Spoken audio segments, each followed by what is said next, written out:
حیات انسان ہے، قرآن ہمارا رہبر ہے۔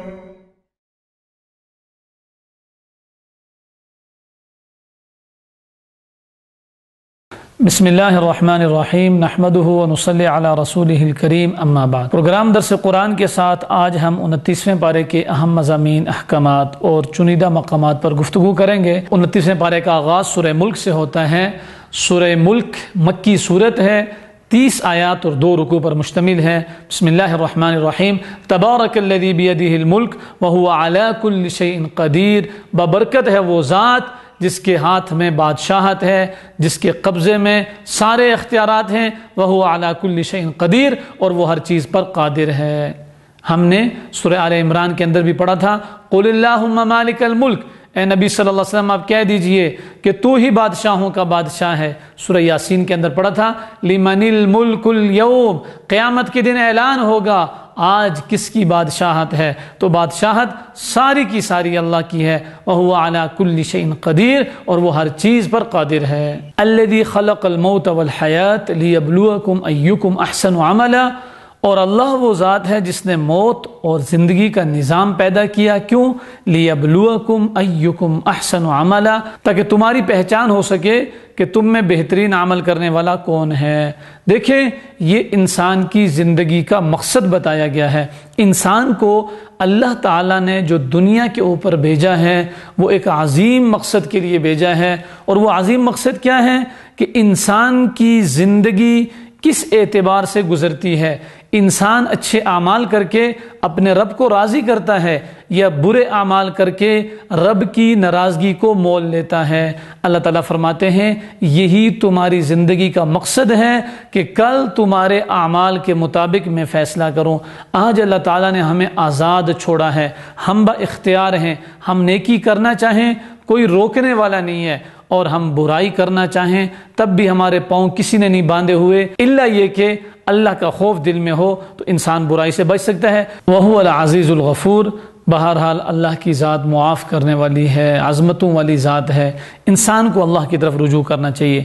اور اللہ کی ذات کون سی ذات ہے؟ الذی خلق 7 سماوات طباقا، اللہ رب العزت نے 7 آسمان بنائے۔ ما تری فی خلق الرحمن من تفاوت، اور عجیب بات یہ ہے ان 7 آسمانوں کی پیدائش میں اور ان 7 آسمانوں کی تخلیق میں اور ان کی بناوٹ میں کہیں ذرا برابر بھی انسان کو فرق محسوس نہیں ہوتا۔ کتنے سالوں سے یہ آسمان بنا ہوا ہے، آج تک اس کا رنگ تبدیل نہیں ہوا، اس میں کوئی دراڑ پیدا نہیں ہوئی۔ اللہ تعالیٰ فرماتے ہیں ہل تری من فطور، کیا کوئی رخنا نظر آتا ہے؟ کیا کوئی سوراخ نظر آتا ہے؟ کسی جگہ سے آسمان کے اندر پھٹن ہے؟ کہیں بھی نہیں۔ وَلِلَّذِينَ كَفَرُوا بِرَبِّهِمْ عَذَابُ جہنم، کافر لوگ جو اپنے رب کا انکار کرتے ہیں ان کے لیے جہنم کا عذاب ہے۔ وَبِئْسَ الْمَصِيرُ، اور بہت ہی برا ٹھکانہ ہے، بہت ہی برا انجام ہے۔ فرمایا اِذَا أُلْقُوا فِيهَا سَمِعُوا لَهَا شَهِيقًا وَهِيَ تَفُورُ، جب کافروں کو، جہنمیوں کو جہنم کے اندر ڈالا جائے گا، جہنم جوش مار رہی ہوگی، چیخیں مار رہی ہوگی، اور اس کے چنگھاڑنے کو یہ لوگ سنیں گے۔ تکاد تمیز من الغیظ، وہ اتنے غصے میں ہوگی جیسا کہ غصے میں وہ پھٹنے لگی ہے۔ کلما القی فیہا فوج سألہم خزنتها الم یأتکم نذیر، جب بھی کسی جماعت کو جہنم میں ڈالا جائے گا، جہنم کے دروغے ان سے پوچھیں گے تمہارے پاس کوئی ڈرانے والا نہیں آیا تھا؟ قالوا بلا قد جاءنا نذیر، وہاں لوگ اپنے جرم کا اقرار کریں گے اور کہیں گے ہاں ہمارے پاس ڈرانے والا آیا تھا لیکن ہم نے جھٹلا دیا تھا۔ وقلنا، اور ہم کہا کرتے تھے ما نزل اللہ من شیء، اللہ نے کسی چیز کو نہیں اتارا۔ اللہ تعالیٰ فرماتے ہیں فاعترفوا بذنبہم، یہ لوگ اپنے گناہوں کا اعتراف کر لیں گے، اعتراف سے کوئی فائدہ نہیں ہوگا۔ فسحقا لاصحاب السعیر، جہنمیوں اور دوزخیوں کے لیے پھٹکار ہے۔ ان الذین یخشون ربہم بالغیب، دوسری طرف اہل ایمان کا تذکرہ ہے، متقی اور پرہیزگار لوگوں کا تذکرہ ہے، وہ لوگ جو اپنے رب سے ڈرتے ہیں، اور ڈرتے بھی کیسے ہیں؟ بالغیب، بن دیکھے، لہم مغفرۃ، ان کے لیے مغفرت ہے، بخشش ہے، وہ اجر کبیر، اور بڑا اجر ہے۔ ایک بات یاد رکھنے کی ہے، ڈرنے کا مطلب یہی ہوتا ہے انسان اللہ کی ذات سے خوف کھائے، اللہ کا حیا کرے، اور اس کا مظہر کیا ہوتا ہے کہ انسان اللہ کی اطاعت کرتا ہے اور اللہ کی نافرمانی سے ہمیشہ بچتا ہے۔ نیکی کرنے میں بھی انسان کو اللہ کا خوف دامنگیر ہوتا ہے کہ اگر اللہ کی بات نہیں مانوں گا اللہ اپنے عذاب کے اندر مبتلا کریں گے، اور برائی سے بچنے میں بھی اللہ کی ذات کی عظمت کا دل میں ہونا ضروری ہے کہ کل میرا اللہ مجھے پکڑ لے گا، میرا اللہ دیکھتا ہے، میرا اللہ سنتا ہے، میرا اللہ مواخذہ کرے گا۔ وَأَسِرُّوا قَوْلَكُمْ أَوِ اجْهَرُوا بِهِ، تم اپنی بات چپکے چپکے سے کرو، آرام سے کرو، أَوِ اجْهَرُوا بِهِ یا اونچی آواز سے کرو، إِنَّهُ عَلِيمٌ بِذَاتِ الصُّدُورِ، وہ تو ایسی ذات ہے جو دلوں کے بھیدوں کو جاننے والی ہے۔ دیکھیں مشرکین مکہ میں سے کچھ لوگوں نے یہ کہا کہ آہستہ آہستہ اور چپکے چپکے بات کرو کہ محمد صلی اللہ علیہ وسلم کا رب سن نہ جائے۔ اس پر یہ آیت نازل ہوئی کہ تم آہستہ گفتگو کرو یا اونچی آواز سے گفتگو کرو، اللہ تعالیٰ سب کو جاننے والا ہے، سب کچھ سننے والا ہے، سب کچھ دیکھنے والا ہے۔ تم تو زبان سے نکلی ہوئی بات کے بارے میں کہتے ہو یا آہستہ کرو، وہ تو ایسا رب ہے جو دلوں کے بھیدوں کو جاننے والا ہے۔ تم دل میں جو سوچتے ہو، جو خواہشات تمہارے دل و دماغ میں انگڑائیاں لیتی ہیں، اللہ تو اس کو بھی جاننے والا ہے، تم اگرچہ اس کا اظہار نہ کرو۔ مزید اللہ تعالیٰ اپنی عظمت کا تذکرہ فرما رہے ہیں، هو الذی جعل لکم الارض ذلولا فامشوا فی مناکبہا وکلوا من رزقہ، کہ اللہ رب العزت نے ہی انسان کے لیے زمین کو بچھایا اور انسان اس میں تصرف کرتا ہے۔ فرمایا اب اللہ کے راستوں پر چلو اور اس کی روزی کو تلاش کرو۔ اللہ تعالیٰ نے جو رزق زمین کے اندر رکھا ہے، جو اس میں روزی چھپائی ہوئی ہے، اللہ تعالیٰ اس کے ڈھونڈنے کا حکم دے رہے ہیں۔ گویا کہ حلال روزی کمانا عین عبادت ہے، لیکن جو اللہ نے دی ہے اس کے اندر ایک باریک نقطہ اور اشارہ ہے۔ اللہ نے دی ہے کہ کیا مطلب ہے کہ مخلوق کی جو چیز ہے، دوسرے لوگوں کی جو ملکیت ہے، اس کو غبن کرنا، اس پر ہاتھ ڈالنا، ناجائز ذرائع آمدن کو اختیار کرنا، اس کی گنجائش اور اجازت نہیں ہے۔ وَإِلَيْهِ النُّشُورُ، ان سب باتوں میں اس بات کو ملحوظ رکھنا کہ اسی کی طرف اٹھائے جاؤ گے، اسی کی طرف جانا ہے۔ أَأَمِنْتُم مَّن فِي السَّمَاءِ أَن يَخْسِفَ بِكُمُ الْأَرْضَ، کیا تم پر امن ہو گئے ہو جب تم کوئی برائی کرتے ہو کہ وہ ذات جو آسمانوں میں ہے، جس کی ملکیت آسمانوں میں ہے، جو آسمانوں اور زمینوں کا بادشاہ ہے، ان یخسف بکم الارض، کہ تمہیں زمین کے اندر دھنسا دے، کیا تم اس سے پر امن ہو گئے ہو؟ کیا تمہارا ذہن اس بات کو قبول نہیں کرتا؟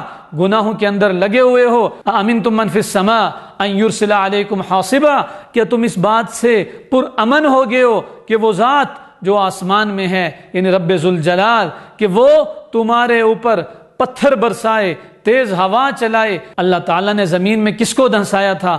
قارون کو دھنسا دیا تھا۔ آج بھی وہ قادر ہے۔ اللہ نے پتھروں کا عذاب کس پہ برسایا تھا؟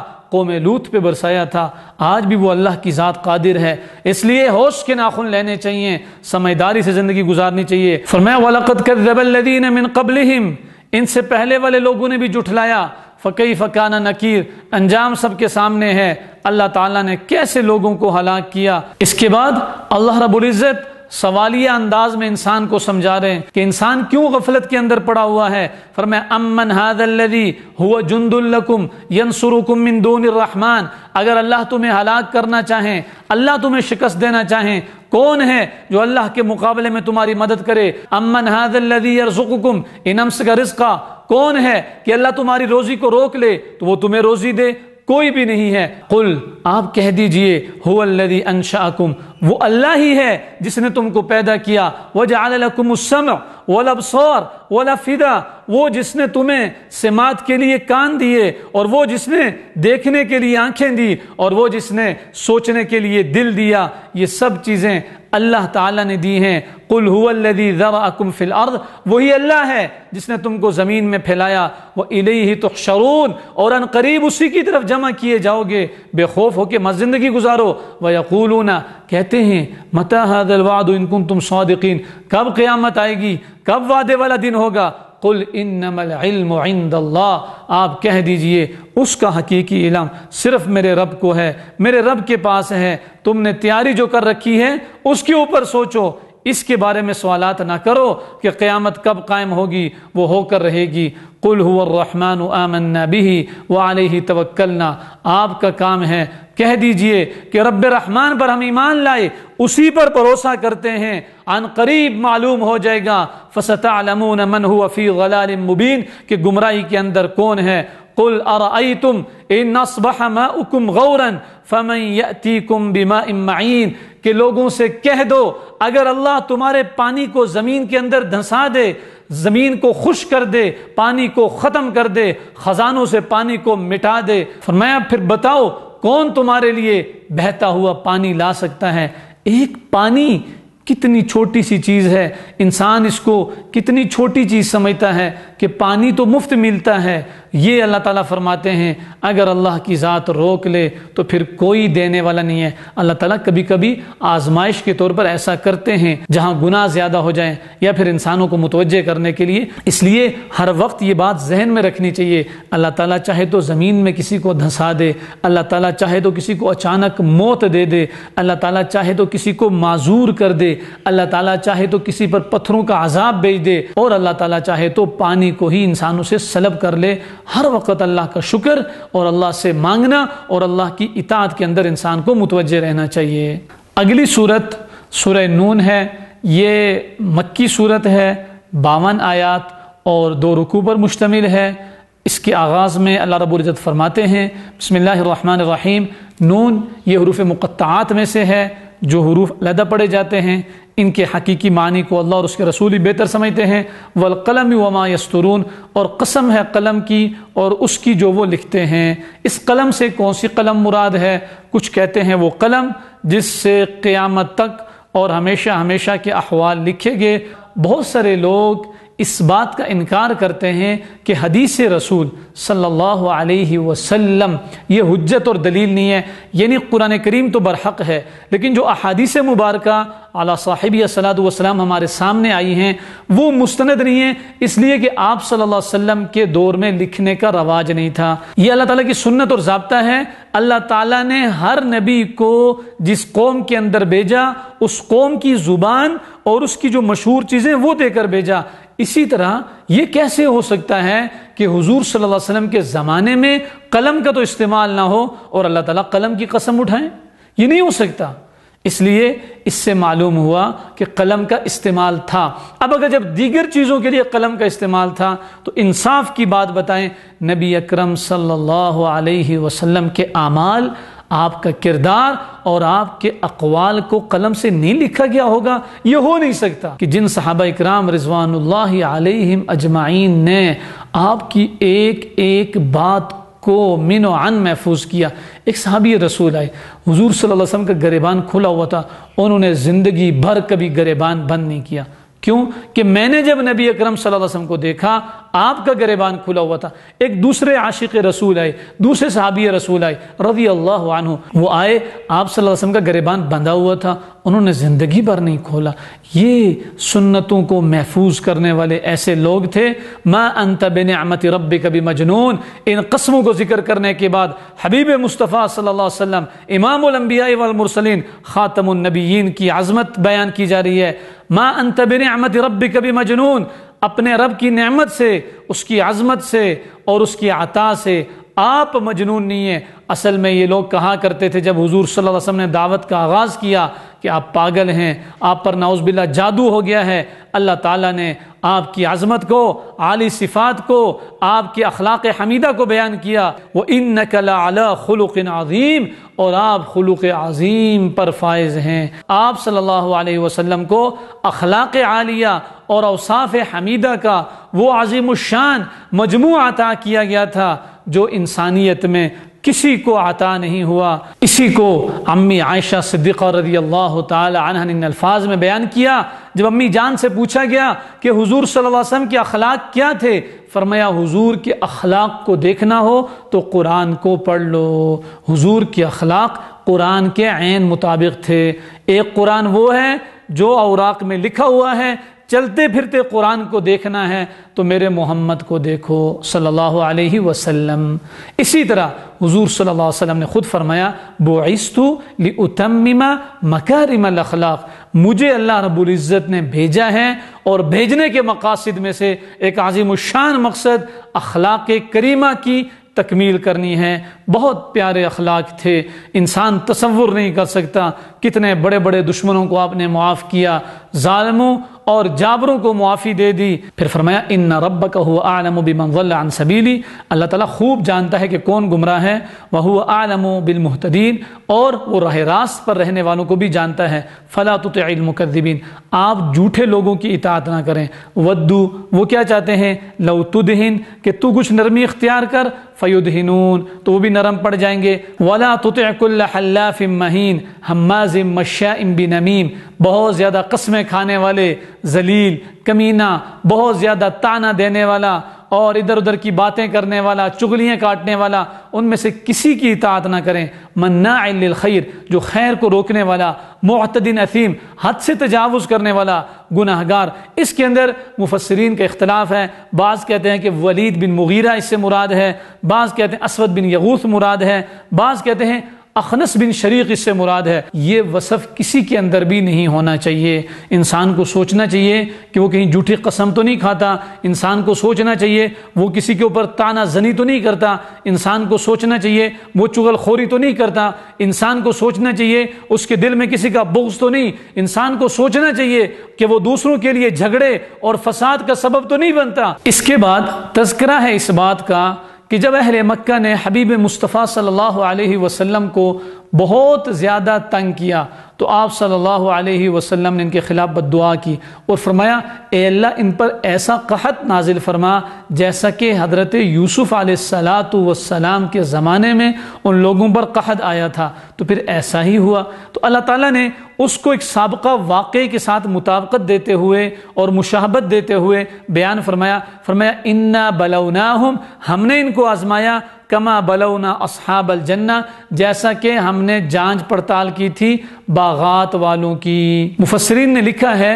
کہ یمن کے دارالخلافے صنعاء کے قریب کچھ ہی فاصلے پر ایک باغ تھا، اور باغ والا اپنے باغ میں سے یتیموں، مساکین اور غریبوں کے لیے خاص حصہ نکالتا تھا۔ وہ جب فوت ہوا تو اس کے بیٹے اس پر قابض ہو گئے، 3 بیٹے تھے، اور انہوں نے اپنا اپنا حصہ تقسیم کیا اور پھر آپس میں مشورہ کیا کہ ہم تو بہت بڑا خاندان ہے ہمارا، بڑے کنبے والے ہیں ہم، ایسا ہے کہ آئندہ ہم نے کسی کو کچھ بھی نہیں دینا، یعنی اپنے باپ کا جو راستہ تھا اس سے انحراف کیا اور بٹکے ہوئے راستے پر آگے۔ اذ اقسموا لیصرمنها مصبحین، جب انہوں نے قسم کھائی کہ ضرور بھی ضرور ہم صبح صبح کھیت کو کاٹ لیں گے، ولا یستثنون، اور انشاءاللہ بھی نہیں کہا، اللہ کی طرف سے ایک عذاب آیا اور ان کا باغ ملیا میٹ ہو گیا، وہ سو رہے تھے، فاصبحت کالصریم، وہ ایسے ہو گیا جیسے ٹوٹا ہوا پھل ہوتا ہے۔ تو ایک دوسرے کو پکار کے کہنے لگے ان اغدوا علی حرثکم ان کنتم صارمین،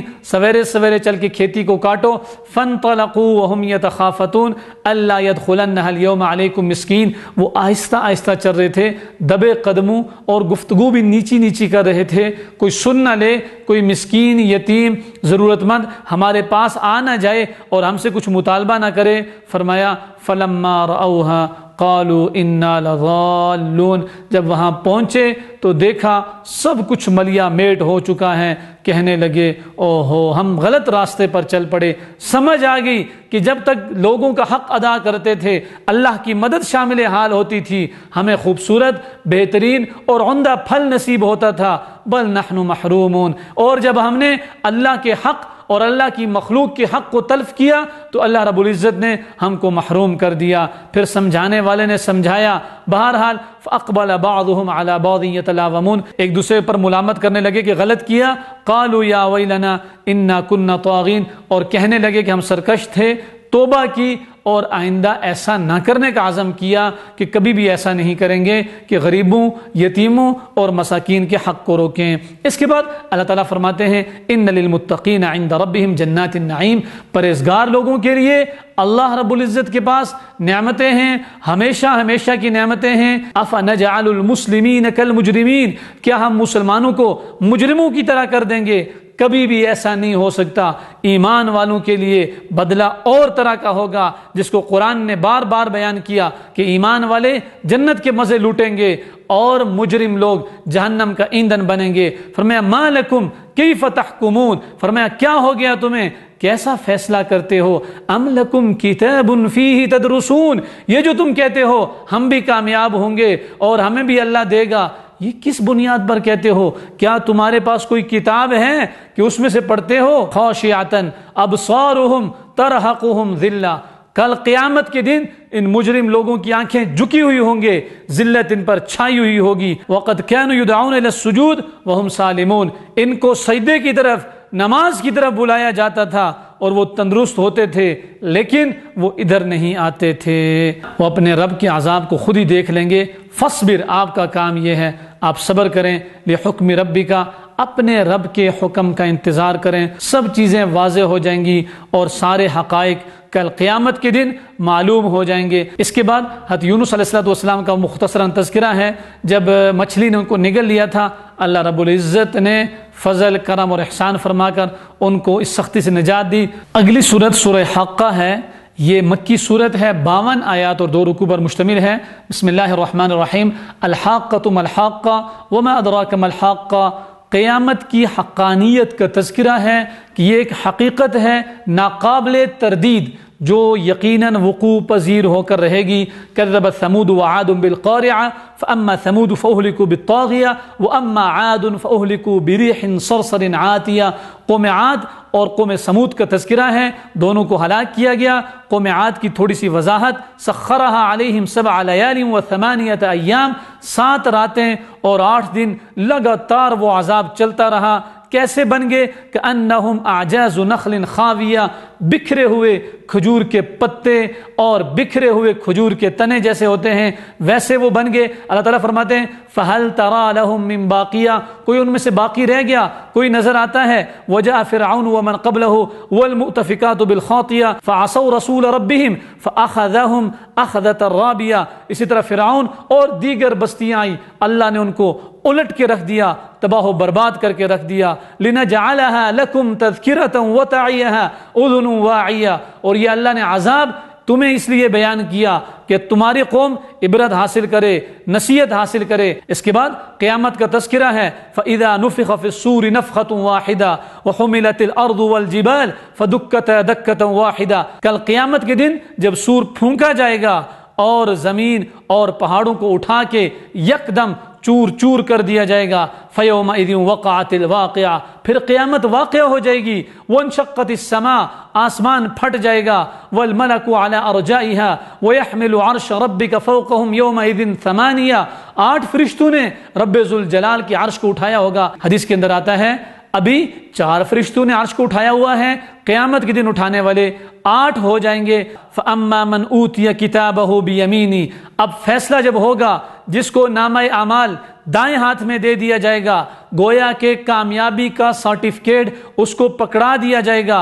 فَيَقُولُ هَاؤُمُ اقْرَءُوا كِتَابِيَهْ، وہ خوش ہوگا اور کہے گا یہ دیکھو میرا نامہ اعمال، انی ظننت انی ملاق حسابیہ، مجھے پتا تھا مجھے یہ ملنے والا ہے، میں کامیاب ہو جاؤں گا، مجھے تو پہلے سے اندازہ تھا۔ فَهُوَ فِي عِيشَةٍ رَاضِيَةٍ، اللہ تعالیٰ اس کے خوش ہونے کو اللہ تعالیٰ پسند کریں گے، اور اللہ تعالیٰ فرماتے ہیں اس کا حق ہے کہ وہ اپنی خوشی کا اظہار کرے، اس لیے کہ وہ من چاہی امن اور سکون اور چین والی زندگی میں چلا گیا۔ فی جنت عالیہ، بلند و بالا باغات کا وہ مکین بن گیا۔ قطوفها دانیہ کلوا واشربوا ہنیئا بما اسلفتم فی الایام الخالیہ، اللہ تعالیٰ کہیں گے کھاؤ پیو مزے کرو، یہ بدلہ ہے ان اعمال کا جو تم دنیا کے اندر کیا کرتے تھے، مشقت اٹھاتے تھے، تکلیف برداشت کرتے تھے۔ آج مزے ہی مزے ہیں، آج لذتیں ہی لذت ہیں، آج سکون ہی سکون ہے، چین ہی چین ہے۔ البتہ دوسری طرف جن کا معاملہ سخت ہو گیا، اللہ تعالیٰ سب کی حفاظت فرمائیں۔ وَأَمَّا مَنْ أُوتِيَ كِتَابَهُ بِشِمَالِهِ، جس کو نامہ اعمال بائیں ہاتھ میں دے دیا گیا، یعنی اس کو بتا دیا گیا کہ تو ناکام ہو گیا ہے، فیقول، وہ چلائے گا، چیخے گا، یا لیتنی، ہائے کاش، لم اوت کتابیہ، مجھے میرا نامہ اعمال دیا ہی نہ جاتا، ولم ادری ما حسابیہ، مجھے تو معلوم نہیں تھا کہ میرے ساتھ یہ بیتنے والی ہے، یا لیتہا کانت القاضیہ، ہائے کاش کہ جو موت آئی تھی وہی میری زندگی کا خاتمہ کر دیتی، وہیں سے میں ختم ہو جاتا، مجھے دوبارہ زندہ نہ کیا جاتا۔ اور صدائیں بلند کرے گا قیامت کے دن، جہنمی آدمی کی جو صدائیں بلند ہوں گی اس کو اللہ تعالیٰ اس سورہ حاقہ کے اندر بیان فرما رہے ہیں، ما اغنا عنی مالیہ، مجھے میرا مال کام نہ آیا، ہلاک عنی سلطانیہ، وہ جو میرا زور چلتا تھا، میری طاقت تھی، میرا عہدہ تھا، اس نے مجھے تباہ کر دیا۔ اللہ تعالیٰ فرمائیں گے اس چیخو پکار سے کوئی متاثر ہوگا؟ کوئی متاثر نہیں ہوگا۔ کہا جائے گا خذوہ، اس کو پکڑ لو، فغلوہ، اس کو توق ڈالو، ثم الجحیم صلوہ، پھر اسے بھڑکتی ہوئی آگ میں ڈال دو۔ فرمایا انہ کان لا یؤمن باللہ العظیم، یہ سب اس کے ساتھ کیوں ہے کہ یہ اپنے عظیم رب پر ایمان نہیں رکھتا تھا، ولا یحض علی طعام المسکین، اور مسکین کو کھانا دینے کی رغبت نہ دیتا تھا، اس پر متوجہ نہ کرتا تھا۔ کتنا اہم کام ہے۔ فلیس لہ اليوم ہاہنا حمیم، آج اس کا کوئی دوست نہیں، کوئی بچانے والا نہیں، ولا طعام الا من غسلین، اور کھانے کے لیے کچھ نہیں مگر دوزخیوں کی پیپ، لا یاکلہ الا الخاطئون، اس کو نہیں کھائیں گے مگر خطا کار لوگ۔ اللہ تعالیٰ پھر اپنے حبیب صلی اللہ علیہ وسلم کی عظمت پر، ان کی سچائی پر، ان کی حقانیت پر گواہی دے رہے ہیں، وما هو بقول شاعر قلیلا ما تؤمنون ولا بقول کاہن قلیلا ما تذکرون۔ یہ جو حبیب مصطفیٰ صلی اللہ علیہ وسلم پڑھ کے سناتے ہیں، یہ کوئی کاہن کا، کسی نجومی کا، کسی شاعر کا قول نہیں ہے، یہ تنزیل من رب العالمین، یہ قرآن کریم رب ذوالجلال کی طرف سے اتارا گیا ہے۔ مزید قرآن کریم کی عظمت کا تذکرہ، وَإِنَّهُ لَتَذْكِرَةٌ لِّلْمُتَّقِينَ، یہ قرآن متقی لوگوں کے لیے نصیحت ہے۔ وَإِنَّا لَنَعْلَمُ أَنَّ مِنْكُمْ مُكَذِّبِينَ، اللہ تعالیٰ فرماتے ہیں تم میں سے کچھ جھٹلانے والے ہیں۔ وَإِنَّهُ لَحَسْرَةٌ عَلَى الْكَافِرِينَ، یہ کل کافروں کے لیے قیامت کے دن حسرت کا اور افسوس کا سبب بنے گا، جب دیکھیں گے کہ قرآن کو ماننے والے تو بچ گئے اور نہ ماننے والے پکڑے گئے، بڑا افسوس ہوگا۔ وَإِنَّهُ لَحَقُّ الْيَقِينَ، اور بے شک وہ یقینی اور پکا حق ہے۔ فسبح بسم ربک العظیم، اپنے عظیم رب کی تسبیح بیان کیجئے، اس کے نام کے ساتھ اس کے گن گائیے، اور اسی کی عظمت کا ڈنکا پوری دنیا کے اندر بجا دیجئے۔ حیات انسان ہے قرآن ہمارا رہبر ہے۔ اگلی سورت سورہ معارج ہے، یہ 2 رکوع اور 44 آیات پر مشتمل ہے۔ ہوا یہ کہ نضر ابن حارث ایک شخص تھا، اس نے یہ دعا کی تھی کہ اے اللہ، اگر یہ قرآن حق ہے اور تیرا کلام ہے، ہم اس کو نہیں مانتے تو تو ہمارے اوپر آسمان سے پتھر برسا اور دردناک عذاب بھیج۔ اسی کا یہاں تذکرہ ہے۔ بسم اللہ الرحمن الرحیم۔ سأل سائل بعذاب واقع، ایک مانگنے والا وہ عذاب مانگتا ہے، للکافرین لیس لہ دافع، جو کافروں پر واقع ہو کر رہے گا، کوئی اس کو روکنے والا نہیں ہے، کوئی اس کے اندر رکاوٹ ڈالنے والا نہیں ہے۔ اللہ تعالیٰ کی ذات تمہاری پابند نہیں ہے، اللہ تعالیٰ جب چاہے گا تمہیں عذاب دے گا۔ یہ یاد رکھو، وقت گزر جائے گا، عذاب کا وقت آئے گا، وہ ٹل نہیں سکتا، تم بچ نہیں سکو گے، لیکن اللہ تعالیٰ اپنی حکمت بالغہ کی وجہ سے یہاں عذاب نہیں دیتا تاکہ تم مزید سرکشی کرو اور مزید اللہ کے عذاب کے مستحق بنو، اور عمل کرنے والے بن دیکھے عمل کریں تاکہ ان کی عظمت اور ان کی رفعت اور ان کا جو مقام ہے اس کے مطابق انہیں اجر و ثواب دیا جائے۔ حضور نبی اکرم صلی اللہ علیہ وسلم سے کہا جا رہا ہے فاصبر صبرا جمیلا، آپ اچھے طریقے سے صبر کریں۔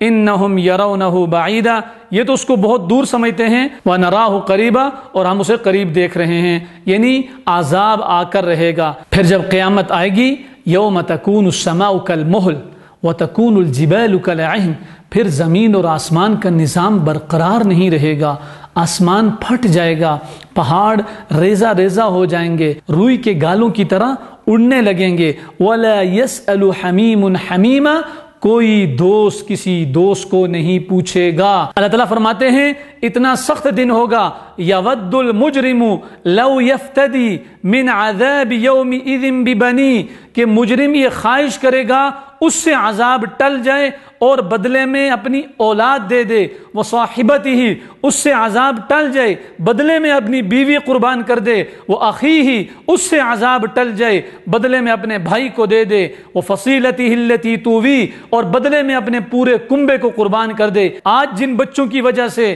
جس اولاد کی وجہ سے، جس بیوی کی وجہ سے، جس کنبے اور گھرانے کی وجہ سے اللہ کی نافرمانی کرتے ہو، اللہ کا عذاب اتنی سخت چیز ہے، کل تمہارا جی چاہے گا سب کو قربان کر کے اللہ کے عذاب سے بچ جاؤں، لیکن بچ نہیں سکو گے۔ انسان کی طبیعت اور مزاج ہے، ان الانسان خلق ہلوعا، انسان کو بے صبرا پیدا کیا گیا ہے۔ اذا مسہ الشر جزوعا واذا مسہ الخیر منوعا، فرمایا جب اس کو کوئی تنگی پہنچتی ہے تو بہت چیخنے چلانے لگتا ہے، لیکن جب اللہ کی طرف سے خیر اور بھلائی اور نعمتیں اور فراوانی ملتی ہے پھر روک لیتا ہے، پھر خرچ نہیں کرتا۔ ہاں الا المصلین، مگر نمازی، کون سے؟ الذین هم علی صلاتهم دائمون، یہ نہیں جو کبھی کبھی نماز پڑھیں، جو اپنی نمازوں کی پابندی کرتے ہیں۔ والذین فی اموالہم حق معلوم، وہ نمازی جن کے مالوں میں ایک معلوم حق ہے، یعنی اس میں سے وہ خرچ کرتے ہیں۔ کس کے لیے حق ہے؟ للسائل والمحروم، مانگنے والوں کے لیے اور قسم پرسی کی زندگی گزارنے والوں کے لیے۔ والذین یصدقون بیوم الدین، اور وہ آخرت کے دن کی تصدیق کرتے ہیں۔ والذین هم من عذاب ربهم مشفقون، اللہ کے عذاب سے ڈرتے ہیں اور اللہ کا عذاب برحق ہے۔ اس کے بعد کافروں کی جبلت اور بری خصلت کا تذکرہ ہے کہ نبی اکرم صلی اللہ علیہ وسلم کے گرد جمع رہتے، جب آپ کوئی بات کرتے تو اس کا مذاق اڑاتے۔ اللہ تعالیٰ فرماتے ہیں یہ اپنے اس کیے پر عنقریب عذاب کے اندر مبتلا ہوں گے۔ فذرہم، ان کو چھوڑو، یخوضوا ویلعبوا حتی یلاقوا یومہم الذی یوعدون، عنقریب قیامت کا دن آنے والا ہے، ان کو پڑے رہنے تو گمراہی کے اندر۔ یعنی حضور صلی اللہ علیہ وسلم رہنمائی کرتے تھے، لیکن فرمایا اب بعض ازلی بدبخت ہیں، انہوں نے سیدھا نہیں ہونا، تو آپ پریشان نہ ہوں، اللہ ان سے انتقام لے گا۔ یوم یخرجون من الاجداث سراعا کانہم الی نصب یوفضون، کل قیامت کے دن بھاگتے ہوئے میدان عرفات کی طرف جائیں گے۔ خاشعۃ ابصارہم ترہقہم ذلہ، ان کے اوپر ذلت چھائی ہوگی، نگاہیں جھکی ہوں گی۔ ذلک الیوم الذی کانوا یوعدون، بتایا جائے گا یہ وہ دن ہے جس کا وعدہ کیا جاتا تھا۔ اگلی سورت سورہ نوح ہے، اور سورہ نوح 28 آیات اور 2 رکوع پر مشتمل ہے۔ نام سے ہی پتہ چل رہا ہے مشہور نبی اولو العزم پیغمبر حضرت نوح علیہ السلام کا تذکرہ ہے۔ بسم اللہ الرحمن الرحیم، انا ارسلنا نوحا الی قومہ ان انذر قومک من قبل ان یأتیہم عذاب علیم، کہ ہم نے نوح کو بھیجا ان کی قوم کی طرف کہ اپنی قوم کو ڈراؤ قبل اس سے کہ ان کے پاس دردناک عذاب آئے۔ تو نوح نے اللہ کے پیغام کو پہنچایا، یا قومی، اور کہنے لگے اے میری قوم، انی لکم نذیر مبین، میں تمہیں واضح ڈرانے والا ہوں، کیا کرو؟ ان اعبدوا اللہ، اللہ کی عبادت کرو، واتقوہ، اور تقوی اختیار کرو، اس سے ڈرو، واطیعون، میری اطاعت کرو۔ اس کا فائدہ کیا ہوگا؟ یغفر لکم من ذنوبکم، اللہ تمہارے گناہوں کو معاف کرے گا۔ اس کے بعد بتایا کہ موت کا وقت مقرر ہے، جب وہ آ جاتا ہے پھر وہ ٹلتا نہیں ہے۔ لیکن نوح علیہ السلام دعوت دیتے رہے، آپ کی دعوت کا دورانیہ 950 سال تھا، تو 70 یا اس سے کچھ اوپر لوگ مسلمان ہوئے۔ پھر نوح علیہ السلام تنگ آگے، عاجز آگے، اور اللہ تعالیٰ سے کہنے لگے رب انی دعوت قومی لیلا و نہارا، میرے رب میں نے اپنی قوم کو رات اور دن ہر وقت پکارا، فلم یزدہم دعائی الا فرارا، لیکن بجائے ماننے کے وہ بھاگتے رہے۔ وانی کلما دعوتہم لتغفر لہم جعلوا اصابعہم فی آذانہم، اور جب میں تیری طرف دعوت دیتا تو اپنی انگلیاں اپنے کانوں میں ٹھونس لیتے تاکہ سن نہ سکیں۔ فرمایا پھر میں نے ان کو اونچی آواز سے بھی بلایا، آہستہ بھی بلایا، دن کو بھی بلایا، رات کو بھی بلایا، اور میں ان کو کہتا رہا استغفروا ربکم، اپنے رب سے بخشش طلب کرو، یرسل السماء علیکم مدرارا، وہ تمہارے اوپر موسلا دار بارش برسائے گا، ویمددکم باموال، تمہیں مال دے گا، وبنین، اور اولاد اور بیٹے دے گا، ویجعل لکم جنات، یہ تو دنیا کی چیزیں ہیں، آخرت میں باغات دے گا، نہریں دے گا۔ یہاں ایک نقطہ قابل ذکر ہے، مفسرین نے لکھا ہے جو آدمی بھی توبہ استغفار کرے گا اس کو یہ فضیلت حاصل ہوگی کہ اگر بارشیں نہیں برس رہی تو موسلا دھار بارشیں برسیں گی، اگر وہ مالی لحاظ سے کمزور ہے، بے اولاد ہے، اللہ تعالیٰ مال کی بھی فراوانی نصیب فرمائیں گے اور اولاد کی دولت سے بھی مالا مال فرمائیں گے، اللہ یقین نصیب فرمائیں۔ نوح علیہ السلام نے متوجہ کیا، اللہ تعالیٰ کی عظمت ان کے سامنے بیان کی، واللہ انبتکم من الارض نباتا ثم یعیدکم فیہا ویخرجکم اخراجا، اللہ تمہیں مارے گا، موت دے گا، پھر زمین میں تم چلے جاؤ گے، پھر اللہ نکالے گا اور پھر تم اللہ کے سامنے حاضر ہوگے، لیکن کوئی بات نہ مانی۔ تو نوح علیہ السلام نے کیا فرمایا؟ قال نوح رب انہم عصونی، اے میرے رب یہ نافرمان بن چکے، واتبعوا من لم یزدہ مالہ وولدہ الا خسارا، اب یہ نافرمانی کے علاوہ کسی بات کی طرف نہیں آ رہے، وَمَكَرُوا مَكْرًا كُبَّارًا، اور بڑے بڑے داؤ کھیلے، نوح علیہ السلام کے متبعین کو اذیت دی، تکلیف دی، تو نوح علیہ السلام نے پھر بد دعا کی، وَقَالُوا لَا تَذَرُنَّ آلِهَتَكُمْ وَلَا تَذَرُنَّ وَدًّا وَلَا سُوَاعًا وَلَا يَغُوثَ وَيَعُوقَ وَنَسْرًا، وَقَالُوا، اور وہ لوگ کہنے لگے، لا تذرن آلہتکم، تم اپنے معبودوں کو نہیں چھوڑنا، اور معبودوں کے نام ود ہے، سوا ہے، یغوث ہے، یعوق ہے، نصر ہے، فرمایا بہرحال وہ گمراہ ہوئے اور اپنی گمراہی پر جب ڈٹ گئے تو نوح علیہ السلام نے بد دعا کر دی۔ وقال نوح الرب، تو نوح نے کہا اے میرے رب، لا تذر علی الارض من الکافرین دیارا، ان میں سے کوئی ایک کافر بھی، ایک باشندہ بھی باقی نہ رہے، انک ان تذرہم، اس لیے کہ میں اتنے عرصہ دعوت دے کے دیکھ چکا ہوں، اگر تو نے ان میں سے کسی کو چھوڑا، یضلوا عبادک، تیرے بندوں کو گمراہ کریں گے، ان سے خیر کی کوئی امید نہیں ہے۔ آخر میں نوح علیہ السلام کی دعا ہے، رب اغفر لی، اے میرے رب میری مغفرت فرما، ولوالدی، میرے والدین کی، ولمن دخل بیتی مؤمنا، اور جو میرے گھر میں ایمان کی حالت میں داخل ہوا، وللمؤمنین والمؤمنات، اور مومن مردوں اور مومن عورتوں کی، ولا تزد الظالمین الا تبارا، اور کافروں کے لیے نہ بڑا مگر تباہی، یعنی سب کو تباہ کر دے۔ اللہ تعالیٰ نے سب کو تباہ و برباد کیا، عذاب آیا، آسمان سے پانی، زمین سے پانی، اور اللہ تعالیٰ نے سب کو ملیا میٹ کر دیا۔ اگلی سورت سورہ جن ہے، مکی سورت ہے، 28 آیات اور 2 رکوع پر مشتمل ہے۔ سورت کے نام سے ہی پتہ چل رہا ہے کہ اس میں جنات کا تذکرہ ہے، اور پہلے بھی یہ بات ہوئی کہ مکہ مکرمہ اور طائف کے درمیان مقام نخلا پر نبی اکرم صلی اللہ علیہ وسلم کی جنات سے ملاقات ہوئی۔ نبی اکرم صلی اللہ علیہ وسلم نماز فجر وہاں پڑھا رہے تھے۔ بسم اللہ الرحمن الرحیم، قل، آپ کہہ دیجئے، اوحی الیہ، میری طرف وحی کی گئی ہے، انہ استمع نفر من الجن، کہ جنوں کی ایک جماعت نے سنا، فقالوا، اور وہ کہنے لگے، انا سمعنا قرآنا عجبا، ہم نے ایک عجیب قرآن سنا جو کیا کرتا ہے، یعنی عجیب سے مطلب بہت عمدہ، شاندار، یہدی الی الرشد، جو بھلائی کی طرف رہنمائی کرتا ہے، فآمنا بہ، ہم اس پر ایمان لے آئے۔ پتہ چلا کہ جنات نبی اکرم صلی اللہ علیہ وسلم کی دعوت پر ایمان لائے۔ وَلَن نُشْرِكَ بِرَبِّنَا أَحَدًا، دعوت کے بعد پہلی چیز کیا ہوتی ہے؟ انسان شرک سے توبہ کرے۔ وَلَن نُشْرِكَ بِرَبِّنَا أَحَدًا، اور ہم اپنے رب کے ساتھ کسی کو بھی شریک نہیں ٹھہرائیں گے۔ وَأَنَّهُ تَعَالَى جَدُّ رَبِّنَا مَا اتَّخَذَ صَاحِبَةً وَلَا وَلَدًا، اور ہمارے رب کی شان بہت بلند ہے۔ یہ جنات دیکھ رہے تھے کہ جب ہم آسمان پر پہلے جاتے تھے تو ہمیں جانے کی کھلم کھلا اجازت ہوتی تھی، اب وہاں پہرا بٹھا دیا گیا ہے، تو کہا وَأَنَّا كُنَّا نَقْعُدُ مِنْهَا مَقَاعِدَ لِلسَّمْعِ، اور پہلے آسمان میں سننے کے لیے ہم بعض جگہوں پر بیٹھا کرتے تھے۔ فَمَن يَسْتَمِعِ الْآنَ، اب جو کوئی سنتا ہے، یجد لہو شہاب الرصدا، تو اس کے پیچھے وہ شہاب لگ جاتا ہے، آگ کا وہ گولا پڑ جاتا ہے۔ وَأَنَّا لَا نَدْرِي أَشَرٌ أُرِيدَ بِمَنْ فِي الْأَرْضِ أَمْ أَرَادَ بِهِمْ رَبُّهُمْ رَشَدًا، تو اب ہمیں سمجھ نہیں آ رہی تھی کہ زمین پر موجود مخلوق کے ساتھ کیا ارادہ کیا گیا ہے، تو اب ہمیں سمجھ آ گئی کہ اللہ رب العزت نے مخلوق کی ہدایت اور رہنمائی کا فیصلہ کر لیا۔ وَأَنَّا لَمَّا سَمِعْنَا الْهُدَىٰ، اس لیے جب ہم نے ہدایت کو سنا، آمنا بھی، ہم اس پر ایمان لے آئے۔ یہ اس بات کی دلیل ہے کہ جنات ایمان لے آئے۔ البتہ وَأَنَّ مِنَ الْمُسْلِمُونَ وَمِنَ الْقَاسِطُونَ، ہم میں سے کچھ اسلام لائے اور کچھ ظالم ہیں۔ سارے کے سارے جنات مسلمان نہیں ہوتے، بعض جنات کافر ہوتے ہیں، بعض مسلمان ہوتے ہیں۔ مسلمان جن اچھی زندگی گزارتے ہیں۔ اس کے بعد نبی اکرم صلی اللہ علیہ وسلم سے خطاب ہے، بتایا جا رہا ہے قل، آپ کہہ دیجئے انما ادعو ربی، میں اپنے رب کو پکارتا ہوں، ولا اشرک بی احدا، میں اس کے ساتھ کسی کو شریک نہیں ٹھہراتا۔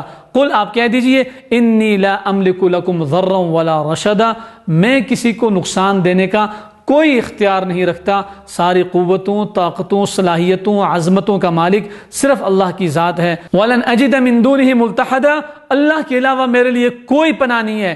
نبی اکرم صلی اللہ علیہ وسلم کی زبانی یہ باتیں کہلوائی جا رہی ہیں کہ اللہ سے کسی کی رشتہ داری نہیں ہے، کوئی تعلق نہیں ہے۔ جو اعمال کے مطابق زندگی گزار کے آئے گا وہ کامیاب ہوگا، جو نہیں گزار کے آئے گا وہ ناکام ہو جائے گا۔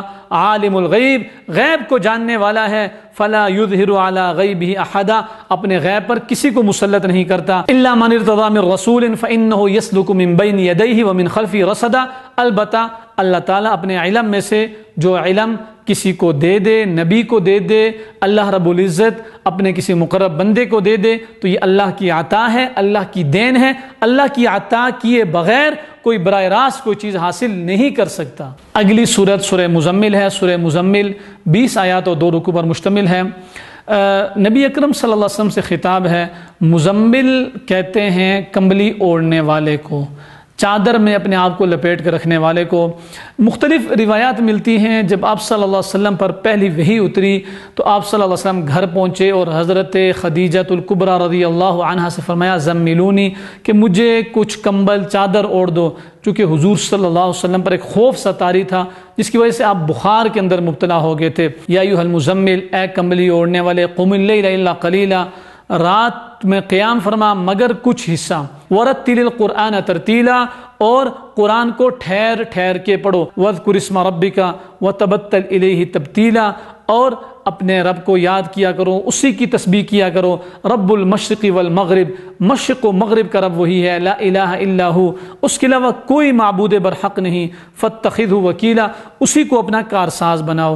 واصبر علی ما یقولون، کافر لوگ بہت باتیں کرتے ہیں لیکن آپ نے صبر سے کام لینا ہے۔ وہجرہم ہجرا جمیلا، ان کو چھوڑ دو، کس لیے؟ وذرنی والمکذبین، یہ میں جانوں اور جھٹلانے والے جانیں، ان کا حساب کتاب میں برابر کر کے رکھ دوں گا، آپ پریشان نہ ہوں۔ فکیف تتقون ان کفرتم، تم کیسے بچ سکتے ہو اگر تم نے کفر اور انکار کیا، یومن، اس دن سے، یجعل الولدان شیبا، جو بچوں کو بوڑھا بنا دے گا، السماء منفطر بی، آسمان اس کے صدمے سے پھٹ جائے گا، کان وعدہ مفعولا، اللہ کا وعدہ ہو کر رہے گا۔ ان ہذہ تذکرہ، یہ اللہ تعالیٰ کی طرف سے نصیحت ہے۔ عقل مند آدمی وہی ہے جو اللہ تعالیٰ کی طرف سے دی جانے والی نصیحت کو قبول کرے، مان لے، اطاعت کرے۔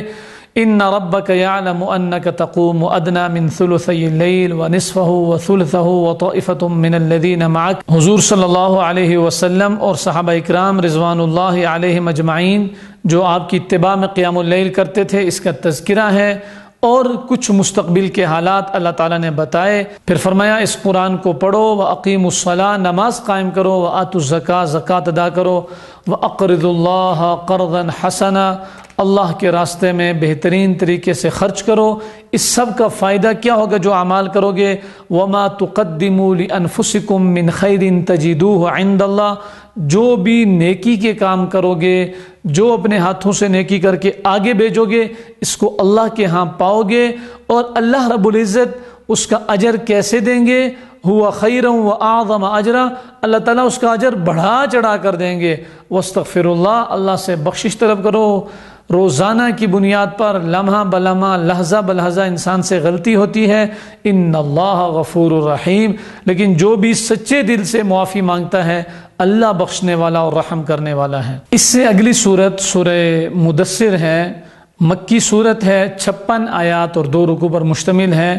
سورہ مزمل کی طرح مدثر بھی نبی اکرم صلی اللہ علیہ وسلم کا نام ہے۔ اس کے حوالے سے بھی مختلف روایات آتی ہیں۔ نبی اکرم صلی اللہ علیہ وسلم نے فرمایا کہ مجھے آواز آئی یا محمد انک رسول اللہ، کہ اے محمد تم اللہ کے رسول ہو۔ تو میں نے دائیں بائیں دیکھا تو کچھ نظر نہ آیا، تو پھر آسمان کی طرف دیکھا تو ایک شخص نظر آیا، یعنی فرشتہ نظر آیا، جس پر آپ صلی اللہ علیہ وسلم گھر پہنچے اور آپ نے اس وقت بھی خوف کے اندیشے سے کچھ اوڑھنے کا کہا، جس کی بنیاد پر آپ کو مدثر کہا گیا۔ قم فانذر، اٹھیں اور ڈرائیں، وربک فکبر، اور اپنے رب کی بڑائی بولو، وثیابک فطہر، اور اپنے کپڑے پاک رکھو۔ یہ ہر مسلمان کو حکم ہے، نبی اکرم صلی اللہ علیہ وسلم سے خطاب ہے۔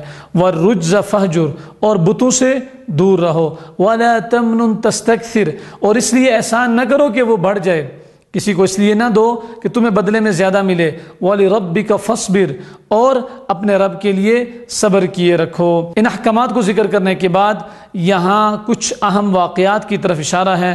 مفسرین نے لکھا ہے کہ ولید بن مغیرہ مخزومی کے حق میں اگلی کچھ آیات نازل ہوئیں، جس کو اپنے خاندان میں وحید کہا جاتا تھا، بالکل منفرد شخصیت کا حامل تھا۔ ذرنی ومن خلقت وحیدا، اللہ تعالیٰ نے فرمایا کہ اسے مجھ پر چھوڑ دو جسے میں نے اکیلے پیدا کیا۔ وجعلت له مالا ممدودا، اور اسے وسیع مال دیا۔ وبنین شہودا، اور بیٹے دیے سامنے حاضر رہتے۔ اس کے بارے میں آتا ہے اس کی کھیتیاں، کثیر تعداد میں مویشی، اور اسی طرح تجارت کا دائرہ پھیلا ہوا تھا۔ حضرت مجاہد نے لکھا ہے کہ 1,00,000 درہم نقدی کی حیثیت کا مالک تھا، اور طائف کے اندر بہت بڑا باغ تھا جو پورا سال پھلوں سے بھرا رہتا تھا، یعنی اگر ایک پھل نہیں ہے تو دوسرا، دوسرا نہیں ہے تو تیسرا، یعنی پورا سال اس کے اندر پھل لگتے رہتے تھے۔ اور اس کے بیٹے تھے، بڑی تعداد میں اولاد تھی، بعض روایات کے مطابق ان کی تعداد 10 تھی۔ بیٹے دیے، بڑی تعداد میں دیے، وہ اس کے ہاں حاضر رہتے تھے۔ بہرحال اور اس کی طمع ہوئی کہ مزید اس کو دیا جائے، تو اللہ رب العزت فرماتے ہیں کلا، ہرگز نہیں، کلا انہ کان لآیاتنا عنیدا، وہ میری آیتوں سے عناد اور بغض رکھتا ہے، جس کی اس کو سزا دی جائے گی۔ اس کے بعد ایک اور واقعے کی طرف اشارہ ہے۔ کیا فرمایا؟ انہ فکر وقدر، اس نے سوچا، دل میں کوئی بات ٹھہرائی، فقتل کیف قدر ثم قتل کیف قدر، مذمت کی جا رہی ہے کہ عجیب و غریب بات اس نے دل میں ٹھہرائی۔ ثم نظر، پھر اس نے دیکھا، ثم عبس، پھر اس نے تیوری چڑھائی، ثم ادبر واستکبر، پھر پیٹھ پھیری اور تکبر کیا۔ ان آیات کے شان نزول میں لکھا ہوا ہے کہ جب سورت حامیم تنزیل الکتاب من اللہ العزیز العلیم نازل ہوئی تو نبی اکرم صلی اللہ علیہ وسلم نے اس کو آ کر مسجد میں تلاوت فرمایا۔ ولید نے سنا، بہت زیادہ متاثر ہوا، واپس لوگوں کے پاس جا کر کہنے لگا کہ محمد بن عبداللہ سے جو کلام سنا ہے، نہ وہ جادو ہے، نہ وہ کہانت ہے، نہ وہ کسی جن کا کلام ہے، اور اس میں بہت زیادہ شیرینی اور لطف ہے۔ یہ بات قریش تک پہنچی تو پریشان ہو گئے۔ ولید جو کہ ان میں بڑا نامور آدمی تھا، اور اس کا اسلام کی طرف مائل ہونا یہ ان کے لیے ایک بڑا شدید دھچکا تھا، اس لیے قریش نے آپس میں مشورہ کیا، اور ابو جہل نے یہ ذمہ داری لی کہ ولید کو میں راہ راست پر لاؤں گا۔ راہ راست کا مطلب یعنی جس گمراہ دین پر ہے میں اس کو ثابت قدم رکھوں گا۔ یہ چلا گیا ولید کے پاس، تو اس کی منظر کشی کی جا رہی ہے، اور غمگین حالت میں اس کے قریب جا کے بیٹھ گیا۔ ولید نے پوچھا کہ ابو جہل تو پریشان کیوں ہے؟ تو ابو جہل نے کہا میں پریشان کیوں نہ ہوں، تو بوڑھا ہو رہا ہے، اور اب ہم یہ مشورہ کر رہے ہیں تیرے لیے کچھ مال جمع کریں۔ اس نے کہا کیا مطلب؟ تو ابو جہل نے آگے سے کہا کہ لوگوں کے درمیان تو یہ بات مشہور ہے کہ تو نے محمد کی بات کو اس لیے قبول کیا ہے اور تاکہ تو اس کے دسترخوان سے لطف اندوز ہو۔ تو یہ بات ولید کے دل کو بڑی لگی۔ اس نے کہا کہ تجھے پتہ نہیں ہے کہ میں کتنا بڑا مالدار ہوں، اور پھر محمد کے در پر میں جا کر بیٹھوں تو مجھے مال کے لحاظ سے کیا فائدہ ہوگا؟ یہ لوگ تو کبھی جی بھر کر کھانا بھی نہیں کھاتے، یہ تو غربت کی، مسکنت کی اور عاجزی والی زندگی گزار رہے ہیں۔ بہرحال ابو جہل نے آہستہ آہستہ آہستہ اس کو ورغلایا، اور ورغلا کر اس کو اس نہج پر پہنچا دیا کہ وہ دوبارہ اپنے اصلی راستے پر آ گیا اور کفر پر مضبوطی سے ڈٹ گیا۔ جب ابو جہل نے غیرت دلائی تو وہ وہاں سے اٹھا اور آ کر کہنے لگا دیکھو محمد نہ تو کاہن ہے نہ مجنون ہے، البتہ ایک بات ہے کہ ان کے اندر جادو کے اثرات ہیں، اور اس نے دلیل کیا دی؟ جادو کے اثرات اس لیے ہیں کہ لوگ ایک دوسرے کے مخالف ہو رہے ہیں اور ایک دوسرے کے دشمن بن رہے ہیں، بھائی بھائی کو چھوڑ رہا ہے۔ فقال ان ھذا الا سحر یوسر، تو اس نے کہا کہ یہ جادو ہے جس سے لوگ متاثر ہوتے ہیں۔ ان ھذا الا قول البشر، یہ تو آدمی کا قول ہے۔ اللہ رب العزت اس کا جواب دے رہے ہیں، فرمایا سأصلیہ سقر، میں اسے دوزخ کے اندر دھنساؤں گا۔ وما ادراک ما سقر، اور آپ کو کیا معلوم وہ دوزخ کتنی سخت چیز ہے۔ لا تبقی ولا تذر، نہ کسی کو چھوڑے اور نہ کسی کے ساتھ کوئی چیز باقی رہنے دے، یعنی انسان کی ہڈیاں، گوشت، پوست سب کچھ جلا کے ختم کر دے۔ لواحۃ للبشر، انسان کی کھال کو اتار دے۔ علیہا 19، اس پر 19 دروغے ہیں جو وہاں ڈیوٹی دے رہے ہیں۔ اس کے بعد جہنم کا تذکرہ ہے، اور جہنم کے تذکرے کے اندر اس بات کو ذکر کیا کہ جہنم کے ارد گرد ڈیوٹی دینے والے تمام کے تمام لوگ وہ فرشتے ہیں۔ اللہ رب العزت ان چیزوں کے ذریعے سے ایمان والے کے ایمان کو بڑھاتے ہیں، اور جو کافر لوگ ہوتے ہیں وہ مزید شک و شبے کے اندر مبتلا ہو جاتے ہیں۔ دوسرے رکوع کے اندر کچھ قسمیں لائی گئیں، کلا والقمر، سورج کی قسم، واللیل اذ ادبر، رات کی قسم، والصبح اذا اسفر، صبح کی قسم۔ یہ قسمیں اٹھا کے فرمایا انہا لإحدى الکبر نذیرا للبشر، دوزخ انتہائی بڑی اور خوفناک چیز ہے۔ کل نفس بما کسبت رہینہ، ہر انسان جو کچھ کرے گا کل اس کے مطابق اس کو عوض ملے گا۔ اس کے بعد جنت اور جہنم والوں کے آپس میں مکالمے کا تذکرہ ہے۔ فی جنات یتساءلون عن المجرمین، یعنی باغات کے اندر یہ جو جنتی لوگ ہوں گے یہ جہنمیوں سے پوچھیں گے ما سلککم فی سقر، کیا چیز تمہیں جہنم کے اندر لے کر آئی۔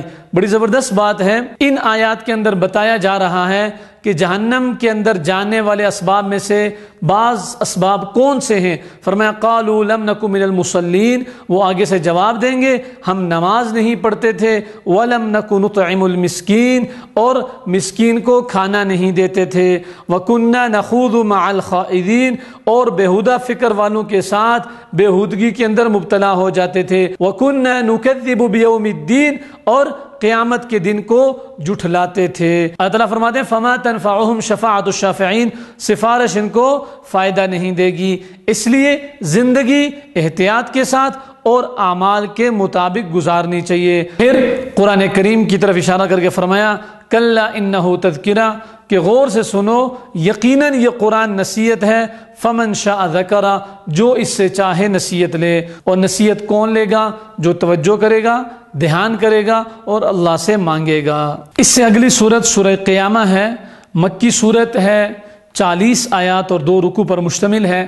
اس کے شان نزول یہ ہے کہ عدی بن ربیعہ ایک شخص تھا جو نبی اکرم صلی اللہ علیہ وسلم سے کہا کرتا تھا میں کبھی بھی تمہارے اوپر ایمان نہیں لاؤں گا اور تمہیں کبھی بھی تسلیم نہیں کروں گا، یہاں تک کہ اگر میں قیامت کو دیکھ بھی لوں، اس لیے کہ تم عجیب باتیں کرتے ہو کہ بلا مٹی ہو جانے کے بعد اور ہڈیوں کے بوسیدہ ہو جانے کے بعد بھی کسی کو اٹھایا جائے گا۔ بسم اللہ الرحمن الرحیم، لا اقسم بیوم القیامہ ولا اقسم بالنفس اللوامہ ایحسب الانسان ان لن نجمع عظاما، کیا انسان گمان کرتا ہے کہ ہم اس کی ہڈیوں کو جمع نہیں کریں گے؟ فرمایا بلا، کیوں نہیں، قادرین، ہم تو اس پر قادر ہیں، علی ان نسوی بنانا، کہ ہم اس کی انگلیوں کے پوروں کو برابر برابر بنا دیں، کوئی فرق نہ چھوڑیں۔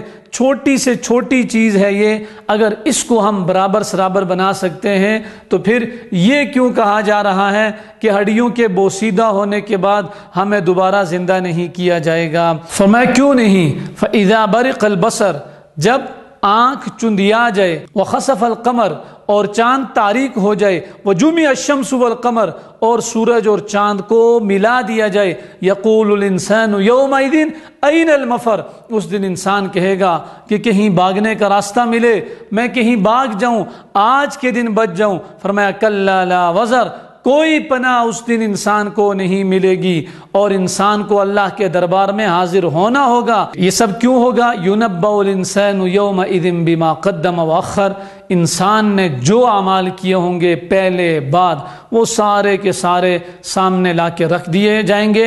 انسان بڑی دائیں بائیں بھاگنے کی کوشش کرے گا، بھاگ نہیں سکے گا۔ نبی اکرم صلی اللہ علیہ وسلم کو ہدایات دی جا رہی ہیں، لا تحرک بہ لسانک لتعجل بہ۔ نبی اکرم صلی اللہ علیہ وسلم اس طرح کیا کرتے تھے کہ جب آپ پر وحی آتی تو آپ کوشش کرتے تھے جلدی جلدی پڑھنے کی، تاکہ جو کچھ جبریل امین سے آپ نے سنا وہ آپ کو یاد ہو جائے، وہ محفوظ ہو جائے، تاکہ لوگوں تک آپ وہ مکمل بات پہنچا سکیں۔ تو اللہ رب العزت نے قرآن کی حفاظت کا ذمہ لیا اور فرمایا جلدی کرنے کی ضرورت نہیں ہے، آپ اطمینان سے، تسلی سے اور پورے خشوع و خضوع سے وحی کو سنیں۔ باقی جہاں تک وحی کا یاد کرنا ہے، اس کو محفوظ رکھنا ہے، یہ ہمارے ذمے ہے۔ ان علینا جمعہ وقرآنہ، اس کا محفوظ کرنا اور اس کا پڑھنا، یعنی کیسے آپ صحیح پڑھ لیں گے یہ ہمارے ذمے ہے۔ فَإِذَا قَرَأْنَاهُ فَاتَّبِعْ قُرْآنَهُ، پھر جب ہم اسے پڑھ چکے تو اس پڑھے ہوئے کی اتباع کرو۔ ثُمَّ إِنَّ عَلَيْنَا بَيَانًا، پھر اس کی باریکیوں کا بیان کرنا یہ ہمارے ذمے ہے، یہ ہم کریں گے۔ گویا کہ قرآن کی حفاظت کا ذمہ اللہ تعالیٰ نے لیا۔ نبی اکرم صلی اللہ علیہ وسلم جو مشقت اٹھاتے تھے کہ وہی کہیں میں بھول نہ جاؤں، اللہ تعالیٰ نے تسلی دے دی کہ آپ کو بھولے گی نہیں، اللہ رب العزت آپ کو یاد کروا دیں گے اور اس کے سارے نقطے آپ کے اوپر واضح کر دیں گے، تاکہ آپ آسانی سے اپنا پیغام، اپنے اللہ کا پیغام لوگوں تک پہنچا سکیں۔ پھر فرمایا فلا صدق ولا صلی، نہ اس نے تصدیق کی نہ اس نے نماز پڑھی۔ مفسرین کی رائے کے مطابق اس سے مراد ابو جہل ہے۔ ولیکن کذب وتولی، لیکن اس نے جھٹلایا اور اعراض کیا۔ اور پھر یہاں اس بات کا بیان ہوا کہ بس بہت جلد وہ پکڑا جائے گا۔ اولی لک فاولی ثم اولی لک فاولی، تیری خرابی بس بہت قریب آ گئی، پہنچ گئی۔ ان آیات کے نزول کے بعد نبی اکرم صلی اللہ علیہ وسلم ابو جہل کے پاس گئے، اسے سمجھایا کہ اب تیری بدبختی اور تیری کمینگی کی انتہا ہونے والی ہے اور تو اللہ کے عذاب میں مبتلا ہو جائے گا، باز آ جا۔ لیکن وہ آگے سے کہنے لگا کہ اے محمد، تو مجھے ڈراتا ہے، اس مکہ مکرمہ کی زمین کے اندر میں سب سے زیادہ طاقت والا، شان و شوکت والا اور بڑا سردار ہوں، نہ تو اور نہ تیرا رب میرا کچھ بگاڑ سکتا ہے، نعوذ باللہ۔ لیکن جو اللہ کا وعدہ تھا اس نے تو سچ ہو کر رہنا تھا۔ ایسا ہی ہوا، ابو جہل جنگ بدر کے اندر انتہائی ذلت اور رسوائی کے ساتھ مارا گیا۔ اللہ نے اپنے وعدے کو پورا کیا، مسلمانوں کو فتح نصیب ہوئی اور دشمنان اسلام خاص طور پر ابو جہل ذلت اور رسوائی کی موت مرا۔ اللہ تعالیٰ انسان سے پوچھتے ہیں تو کس بات پر اتراتا ہے؟ ایحسب الانسان ان یترک سدی الم یک نطفۃ من منی یمنی، منی کے گندے قطرے سے انسان کو اللہ نے پیدا کیا، پھر اللہ نے اس کو قوت دی، پھر اللہ نے اس کو طاقت دی۔ یہ اللہ قادر ہے۔ الیس ذلک بقادر علی ان یحیی الموتى، اللہ دوبارہ زندہ کرنے پر قادر ہے۔ اگلی سورت سورہ دہر ہے، مدنی صورت ہے، 31 آیات اور 2 رکوع پر مشتمل ہے۔ دہر زمانے کو کہتے ہیں۔ بسم اللہ الرحمن الرحیم۔ هل اتى على الانسان حين من الدهر لم يكن شيئا مذكورا، انسان پر ایسا وقت گزرا کہ وہ قابل ذکر چیز نہ تھی۔ اللہ تعالیٰ نے انسان کو پیدا کیا، انا خلقنا الانسان من نطفۃ امشاج نبتلی فجعلناہ سمیعا بصیرا۔ یہ مضمون پہلے بہت دفعہ گزر چکا کہ اللہ نے کس ترتیب سے انسان کو پیدا کیا۔ پیدا کرنے کے بعد انا ہدیناہ السبیل، اللہ نے راستہ دکھا دیا، اما شاکرا و اما کفورا۔ کچھ انسان اللہ کے بتائے ہوئے راستے پر چلنے لگے، قدردان ہوئے، اور کچھ نہ قدرے نہ شکرے اور کافر بن گئے۔ انا اعتدنا للکافرین سلاسلا واغلالا وسعیرا، کافروں کے لیے طوق ہے، جہنم کا عذاب ہے۔ اور نیکوکار ان الابرار یشربون من کأس کان مزاجها کافورا عینا یشرب بها عباد اللہ یفجرونها تفجیرا۔ نیکوکار لوگ جنتوں کے اندر ہوں گے، لذتوں کے اندر ہوں گے، نعمتوں کے اندر ہوں گے جن کا تذکرہ پہلے بھی گزر چکا۔ اور یہ نعمتیں کیوں حاصل ہوں گی؟ یوفون بالنذر، اپنی منتوں کو پورا کیا کرتے تھے، ویخافون یوما، اور اس قیامت والے دن سے ڈرتے تھے، ویطعمون الطعام علی حبہ مسکینا و یتیما و اسیرا، اور اللہ کی محبت میں کھانا کھلاتے ہیں، کس کو؟ مسکین کو، یتیم کو اور قیدی کو۔ بعض مفسرین نے اس کا مصداق حضرت علی رضی اللہ عنہ اور آپ کی بیوی نبی اکرم صلی اللہ علیہ وسلم کی لخت جگر فاطمۃ الزہرا رضی اللہ عنہا مراد لیے ہیں۔ اور ان کے ساتھ ایسا ہوا، کھانا تیار تھا، مانگنے والے آئے، پہلے مسکین کو دے دیا، پھر یتیم کو دے دیا، پھر قیدی کو دے دیا، اور خود بھوکے رہے۔ یہ لوگ اللہ کے عذاب سے ڈرتے ہیں۔ اللہ رب العزت نے بھی ان کے لیے خوب نعمتیں تیار کی ہیں۔ پہلے بھی ان کا تذکرہ ہوا، فرمایا ٹیک لگا کے یہ لوگ بیٹھے ہوں گے، خوبصورت چاندی اور سونے کے بنائے ہوئے برتن ان کے زیر استعمال ہوں گے، اور اللہ رب العزت نے ان کی خدمت کے لیے حوروں کو بھی رکھا ہوگا اور خوبصورت نوجوانوں کو بھی رکھا ہوگا۔ یہ سب کچھ ان جنتیوں کے اکرام کے لیے ہوگا۔ اس کے بعد قرآن کریم کا تذکرہ ہے، انا نحن نزلنا علیک القرآن تنزیلا، اے نبی ہم نے ہی آپ پر قرآن کو اتارا ہے، فاصبر لحکم ربک، اپنے رب کے حکم پر صبر کرو، ولا تطع منہم آثما وکفورا، اور کسی گناہگار ناشکرے کی اتباع نہ کرو، رب ذوالجلال کا شکر ادا کرو، اسی کے احکامات کی پیروی کرو، اہل ایمان کو سمجھاؤ۔ یہ قرآن نصیحت ہے کس کے لیے؟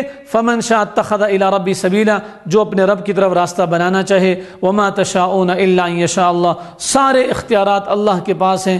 ان اللہ کان علیما حکیما یدخل من یشاء فی رحمتی، وہ اپنی رحمت میں جسے چاہتا ہے داخل کرتا ہے، والظالمین اعد لهم عذابا الیما، اور ظالموں کے لیے، گناہگاروں کے لیے، کافروں کے لیے اس نے دردناک عذاب تیار کر رکھا ہے۔ اس کے بعد سورہ مرسلات ہے، اور سورہ مرسلات مکی صورت ہے، 50 آیات اور 2 رکوع پر مشتمل ہے۔ بسم اللہ الرحمن الرحیم، والمرسلات عرفا فالعاصفات عصفا والناشرات نشرا فالفارقات فرقا فالملقیات ذکرا عذرا او نذرا۔ یہاں اللہ رب العزت نے ہواؤں کی مختلف صورتوں کی قسم اٹھائی ہے جن کو اللہ بھیجتے ہیں، خوب لگاتار زور آور، بادلوں کو اٹھانے والی، ان کو بکھیرنے والی، مختلف جگہوں تک اللہ کے حکم سے پہنچانے والی۔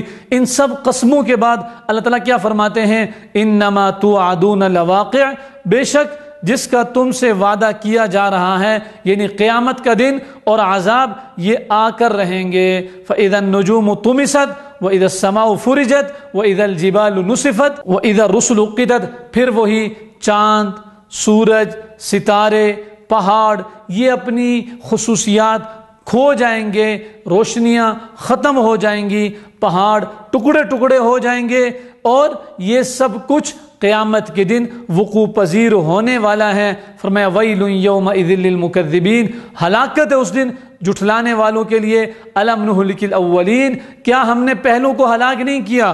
قوم عاد، قوم سمود، قوم فرعون، اور اس کے علاوہ دیگر بہت ساری مثالیں۔ یہ لوگ کیوں اتراتے ہیں؟ کذالک نفعل بالمجرمین، ہم مجرم لوگوں سے ایسے ہی کرتے ہیں۔ الم نجعل الارض کفاتا احیاء وامواتا وجعلنا فیہا رواسی شامخات واسقیناکم ماء فراتا، اللہ نے کتنا زبردست خوبصورت انداز میں زمین کو بچھایا، زمین کے اندر اللہ رب العزت نے پہاڑوں کو پیدا کیا، زمین سے اللہ تعالیٰ نے پانی کو نکالا۔ فرمایا اگر کوئی آدمی دیکھے سمجھے تو وہ ایمان لا سکتا ہے، قبول کر سکتا ہے اور راہ راست پر چل سکتا ہے۔ پھر قیامت کے دن یہ لوگ بڑے پریشان ہوں گے۔ ھذا یوم لا ینطقون، یہ ایسا دن ہے جس دن وہ بول نہیں سکیں گے۔ ولا یؤذن لهم فیعتذرون، اور ان کو یہ اجازت بھی نہیں دی جائے گی کہ اپنا عذر پیش کریں، یہ مسئلہ تھا، یہ مشکلات تھی۔ فرمایا ھذا یوم الفصل، یہ فیصلے کا دن ہوگا۔ جمعناکم والاولین، سب کو جمع کیا جائے گا، اور اس دن جھٹلانے والے ہلاک ہوں گے۔ ہاں ماننے والے، ان المتقین فی ظلال وعیون، متقی اور پرہیزگار لوگ سائے کے اندر ہوں گے، چشموں کے اندر ہوں گے، وہ فواکہ مما یشتہون، پھلوں کے اندر ہوں گے جو ان کے جی میں آئے گا۔ کلوا واشربوا ہنیئا بما کنتم تعملون، کھاؤ پیو مزے کرو، اپنے اعمال کا عوض حاصل کرو۔ انا کذالک نجزی المحسنین، ہم اسی طرح نیکوکار لوگوں کو بدلہ دیتے ہیں۔ لیکن نافرمانوں کے لیے ہلاکت ہے۔ کلوا وتمتعوا قلیلا، کچھ دن کھا لو اور برت لو، انکم مجرمون، ضرور تم مجرم ہو اور قیامت کو حساب دینا پڑے گا۔ وَإِذَا قِيلَ لَهُمُ ارْكَعُوا لَا يَرْكَعُونَ، اللہ تعالیٰ فرماتے ہیں ان مجرموں کی علامت کیا ہے؟ جب کہا جاتا ہے رکوع کرو نہیں کرتے، نماز پڑھو نہیں پڑھتے۔ فرمایا فَبِأَيِّ حَدِيثٍ بَعْدَ يُؤْمِنُونَ، اس کے بعد یہ لوگ کس بات پر ایمان لائیں گے؟